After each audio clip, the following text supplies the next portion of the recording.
The last thing that I struggled with throughout this entire book was it's so depressing. Like, well, not depressing, but like it's not an upper. The whole book collectively, like there may be some like sarcastic moments or some, you know, like mildly humorous, but it was just very, very depressive. Like the scenes, the plot, the characters, the literary device, everything was just so down. Oh. So it was, I understand why it appeals to you though, because I feel like a lot of those darker storylines with really like truly suffering characters appeals to you. Also, your choice of men, historically speaking, like not just douche canoe in the wheelchair, but also the freaking like characters in shows that you like. They're always masochists. like I remember you had such a thing for Dr. House, and like, yeah, I totally get why you like this book or this style of writing.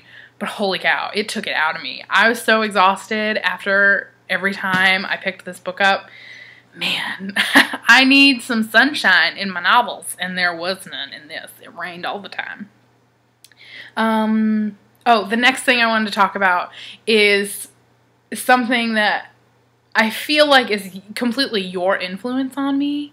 Because I typically could care less how women are portrayed. Before you became who you are today, I could have cared less how women are portrayed in literature. But now it's something that's very important to me because I never really looked at it. Like, I never really scrutinized how women were portrayed. But I paid especial close attention to how women were portrayed in Crime and Punishment. And I would like to tell you my findings because I think you'll be proud of me.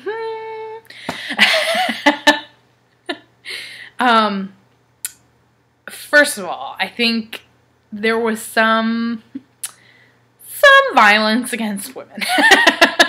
It was just tossed in there. And I, like, obviously, the murder that Rasklonopin commits was two women.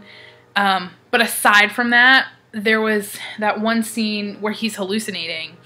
I think it's like the day after he kills them, or like a couple of days after, and he hallucinates that one of the officials is like beating up his landlady.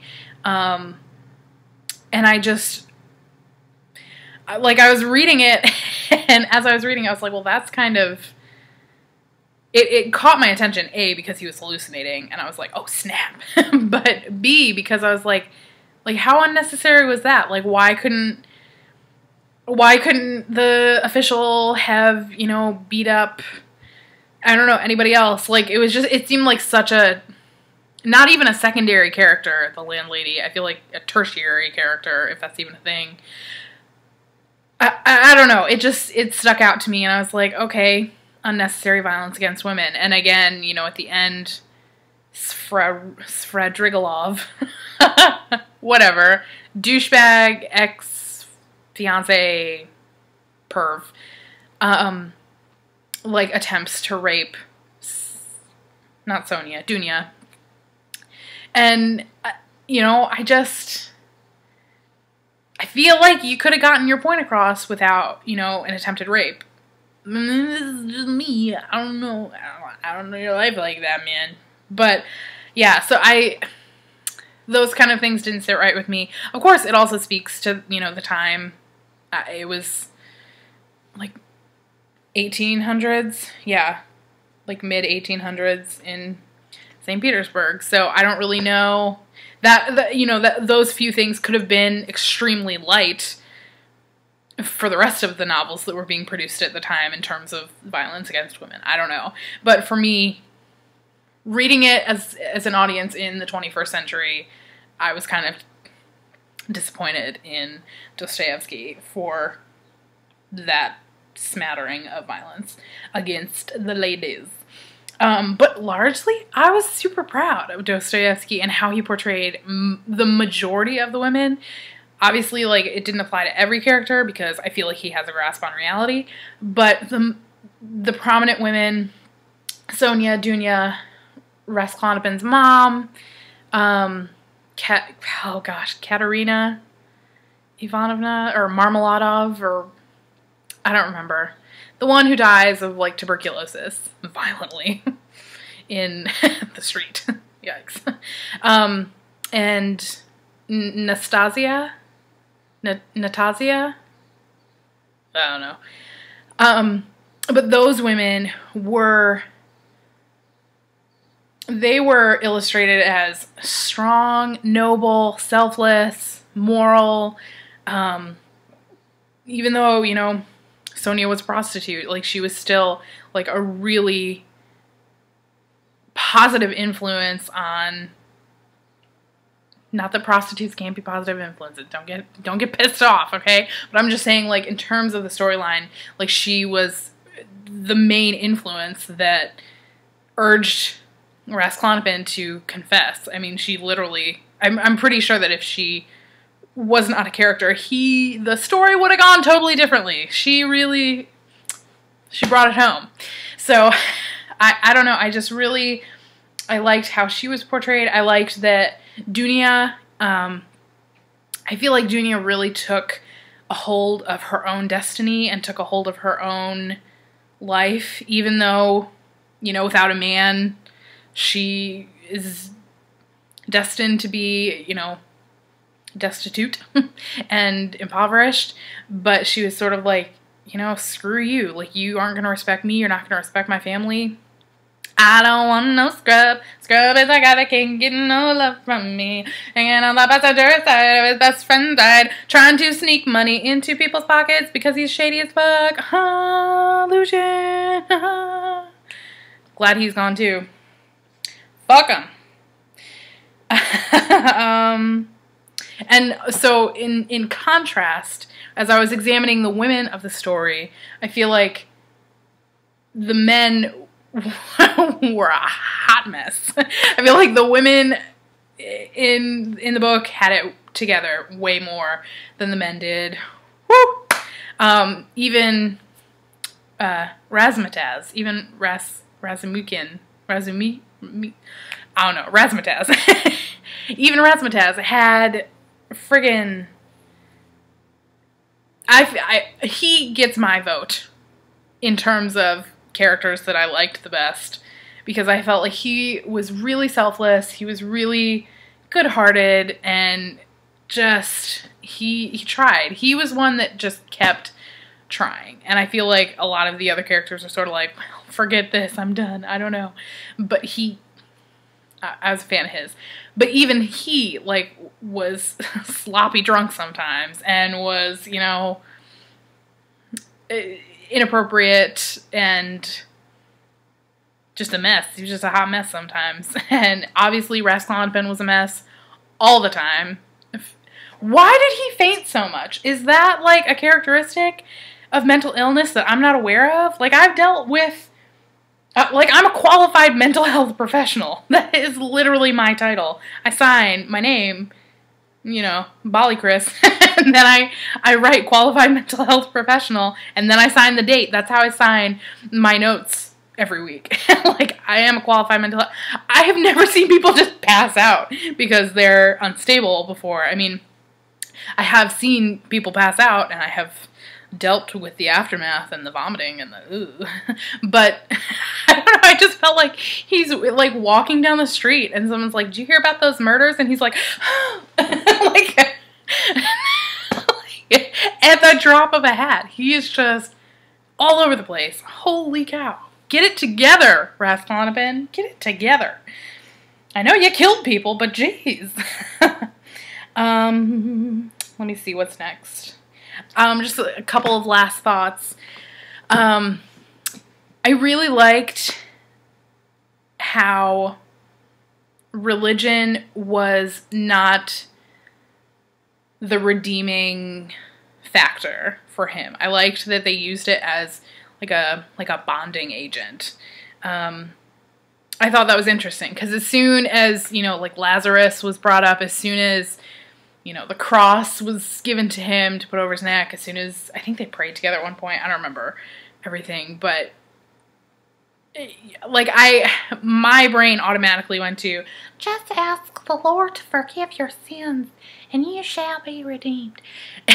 And, you know, like as I saw the rest of the storyline out, I found that it was so interesting that like it brought him peace, but not because he gave his burdens up to Jesus, but because he held those things close because it was a way for him to hold Sonia close. And, you know, he felt close to her when he had his little New Testament under his pillow. I thought that that was really beautiful, and I don't know, it kind of caught me by surprise just because I went to Liberty University and I'm a champion for Christ. Rasclonopin is not.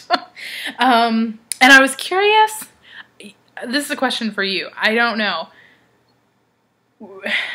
These Christians in the book, are they like Catholic? Are they Eastern, like Orthodox Christians? Obviously they're not Southern Baptist, but I was curious because they mentioned a couple of holidays that I didn't recognize. Shoot. Oh, I had a sticky note and I removed the sticky note. Oh, here it is. Shrovetide. Shrovetide. We'll have the wedding before Shrovetide, but only, yeah. And then there was one more that he mentioned, Assumption. Immediately after Assumption. Which I don't know, I don't even know if those are holidays or, like, they just sounded like religious things. So, I don't know. I mean, they could just be terms for, like, Christmas and New Year's. I don't know. But, I should have Googled them. That's what I should have done. But if you know, please let me know. I'm curious. And then, yeah, I think that was pretty much it. I wrote down that my favorite scene was when Razzmatazz came into the picture after the murders. Yes, when he went to Raskolnikov's apartment after he was passing out everywhere, and Razumikin sort of like took control of the situation and like just really helped his friend out, even though I feel like they didn't know each other that well. Like, I feel like they were kind of like more acquaintances, and because Raskolnikov was so dang alienated that there's no way that they were that close. I don't know. But I thought it was really cool of him, and I really liked that scene. I liked the sort of back and forth. I liked how evident Raskolnikov's, like, dichotomy?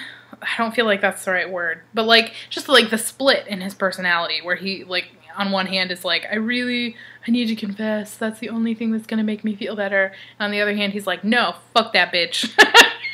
I did the right thing. I'm a superhero. Yeah, so that was my favorite scene. I really think there was more that I wanted to talk about, but I'm pushing 30 minutes here, so yeah. I sincerely enjoyed this book. I really did.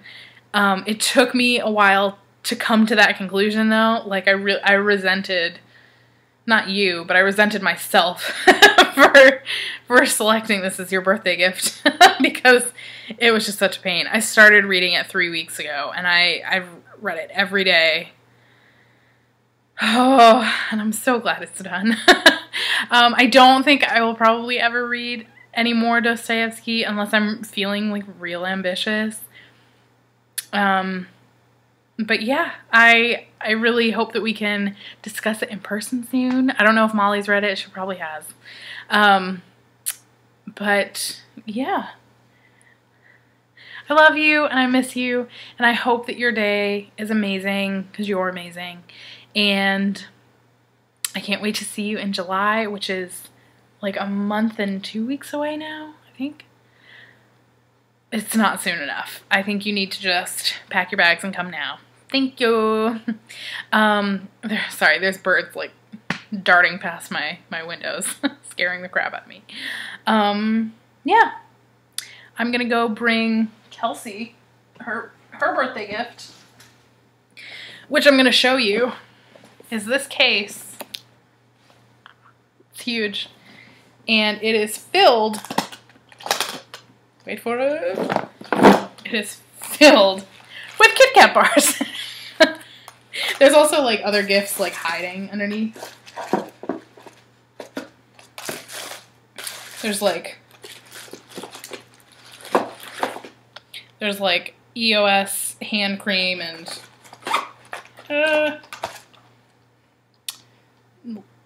China glaze. What is this? OPI nail polish, and I think there's a gift card in there for like Chick-fil-A or something. I don't remember. I made it for her a while ago, and I'm just now getting around to giving it to her. But yeah, so I'm gonna go do that. I don't know if you'll have time to call me on your birthday, but at some point, give me a call and we can talk more about Crime and Punishment, and you can fill me in on all of the things that I either got wrong or that I missed completely. And you can explain to me nihilism, because I remember hearing about it at Liberty, but I heard about it in philosophy class, which should have been called The Bible's Approach to Defeating All Philosophies Ever, 101. But that doesn't fit in a course catalog, so they called it Philosophy 201. So yeah, I remember, I think it has something to do with like nothing exists beyond this, like everything is temporal or whatever, so it doesn't matter what you do or who you piss off, because we're all gonna die and be dead anyway, which is awful. Really technical terms being used here. But yeah, bye!